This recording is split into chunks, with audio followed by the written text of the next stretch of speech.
আসসালামু আলাইকুম, কেমন আছেন আমার ভালোবাসার মানুষেরা? আশা করছি যে যেখান থেকে আমার ভিডিওটি দেখছেন সবাই অনেক বেশি ভালো আছেন, শান্তিতে আছেন এবং নিরাপদে আছেন।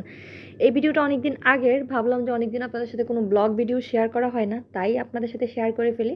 তো আমরা বাসার কাছেই বের হয়েছিলাম একটু হাঁটাহাঁটি করার জন্য। তো আমার খুব খিদে পেয়েছিল, ভাবলাম যে কি খাওয়া যায়। সেই সময়ই আপনাদের ভাইয়া বলল চলো আমরা একটু দই খাই। বরাবর দই খেতে আমার ভীষণ ভালো লাগে।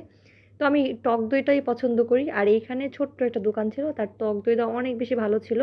এটা আমাদের বাসার কাছেই একদম। তারপর আমরা এখানে টক দই খাচ্ছিলাম আর গল্প করছিলাম। খুব ভাল লাগতেছিল।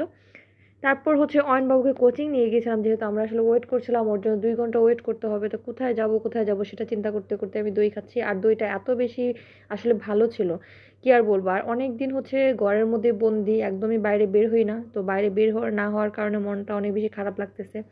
কবে যে বের হবো আল্লাহই জানে।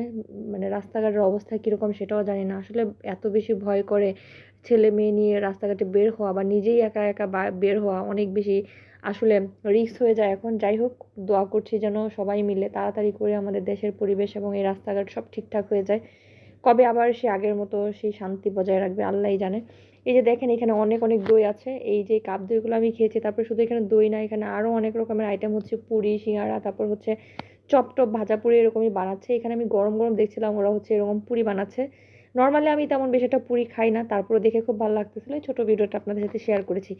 আর কে কোথা থেকে আমার ভিডিওটি দেখছেন অবশ্যই কমেন্ট বক্সে জানাবেন আমার। আর কে কে আমার মতো এরকম দই খেতে পছন্দ করেন সেটাই জানাবেন।